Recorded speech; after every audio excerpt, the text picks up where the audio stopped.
Yo, what's going on, guys? Element here, back with you for another video, and today we are back.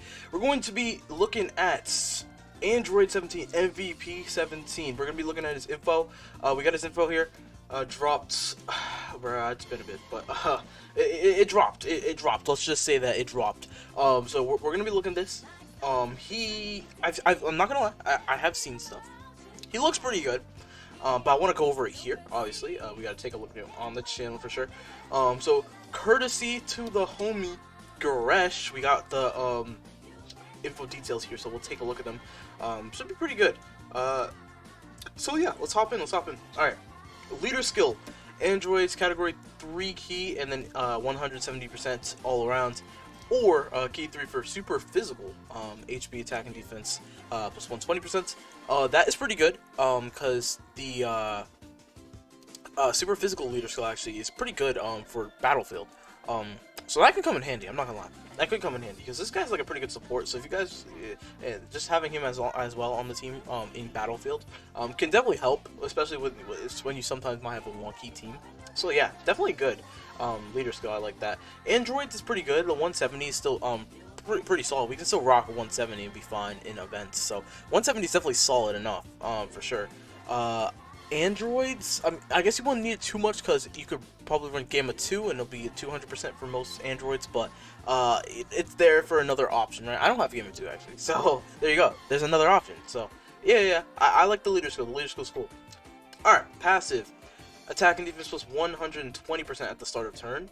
Gain an additional attack plus 120% when launching super attack. Gain an additional defense plus 70% for each attack received up to 50. So that's going to be 3 attacks, by the way. And then all allies key plus 3 and defense plus 60%, which he did have before. That was his support buff before. Reduces damage received by 17%. Then gain an additional 40% damage reduction, and give all allies an additional defense plus 17% if HP is 77% or less. So, a lot there. Let's break it down. Alright, so beginning. Attacking defense 120%. So, he actually did not have this. I'm actually going to see if I can just pull him up real quick on Dokkan info. But, yeah, let me check. I'll try to pull him up real quick. Okay, if I type in like 17, I could pull this up, right? Yes. Here we go. Alright, so yeah, let's bring this guy up. So we just take a look, reference before EZA. Alright, so, like I said, yeah, attack plus 120 when performing a super attack, before EZA. So obviously, he gained this 120%. That's gonna be pretty good. And then still keeping that 120 when launching a super attack, definitely going to be really good, just because, with support, he's gonna be looking pretty good. Like, with support, the 120 on super is a big, massive buff. So, he's gonna be looking pretty good. Alright, so, gain an additional defense plus 17% for each attack received, a max of 50. So, that is pretty good. We do have to get hit 3 times. So, in the beginning, he could probably struggle a bit. That's pretty, it's gonna be pretty common. You're probably gonna get hit hard in the beginning. Let's just say that. He does have the damage reduction, 17% damage reduction. Remember that, just unconditional. But with the amount of defense he'll have at the first turn, that's not going to be enough. Let's just be completely real. It's not going to be enough. But once you get this active, he should be having a solid amount of defense, especially that his super attack effect raises defense for 1 turn. So he should be pretty good after super combined with the damage reduction. And of course, we gotta bring out the thing that he's had, that support, that nice support that he's given out. All allies, key 3, 60% defense, which is a massive amount. Think about all the characters he can buff around him, like all those androids characters on these teams that he's on. If we look at his categories, I mean, look at this. Let's see some of these ones that could use him out. Battle Wits, USS. This is a buff for Blue Kaioken. An extra 60% defense and 3 keys is actually pretty good. And just having an option that can literally, at least, once you get the this part of the passive down here, the 77% or less, that damage reduction, extra one. Once you get that, you're gonna be cooking, because with this character, he can tank pretty well. So you'll have someone who's actually good next to Blue Kaioken, and he'll look better. And so that's really good for that team. But then we got Worthy Rivals that could use some help. Final Trump card. I mean, that one's pretty good after the 5-year EZAs, but we're getting more buffs, and I'm liking it. I'm liking it. I'm liking it. Battle Fate, which is really good because that is the 8th year GT character leader skill. So that's pretty good. We'll take that. USS, like I said, yep. Similar to Rep 7, such like that. Androids, obviously.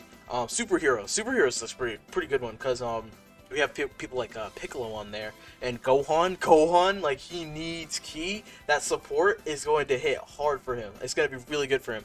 So I'm actually interested to actually run this guy on superheroes. I totally forgot about that. Oh my gosh. That might help a little bit. Hopefully. We'll see. I'm hoping. And then the last part of the passive, the extra 40%. So yeah, before he had 40%, right? Just when HP was 77% or below. Now he gets 17. Just unconditional, he just has 17. Then he also gets the extra 40 plus an extra bit of defense when he's under 70% HP or less, which honestly I don't think is too bad, because let's be real, 77% or less HP isn't like the hardest thing to get. Think about someone like SCR Vegito, how we've always said how his transformation condition is pretty good, just having to be under that threshold. I'd say it's a similar case here, honestly, because 77%, especially on these tougher content like Cell Max, the Red Zones, that new event that we got during the 8th anniversary, the Shadow Dragon event. You're gonna take that damage. Like, it's not gonna be hard to take that damage. Especially I feel like it's actually probably gonna see it more so in that Shadow Dragon event, because I feel like they hit harder earlier, faster. So I think you're definitely gonna see this. So you're most likely gonna see this part of the passive active most of the time, which means this is not going to really be hard to get, and he's going to have 57% damage reduction. 57% damage reduction. Let's say I think his defense should be around 430, 450, maybe a start turn. Then he raises his defense right here. Remember that that's 30% raise. I don't know exactly where that's going to go to. Where's that going to go to? It's got to be near 600, I believe, right? Near 600k defense with the 57% damage reduction. I'll take that for a support unit. I'll take that, and from what I've seen, the attack stats he's hitting is actually pretty solid too. So at the very least, like a 7 mil attack stat, 6-7 mil. I'll take that, like, for sure, because this guy is a support character. He's not meant to do damage at all. He does have that, like I said, that 120 when performing a super attack, but that's not enough. That's literally, other than this and this, that's the only attack he gets.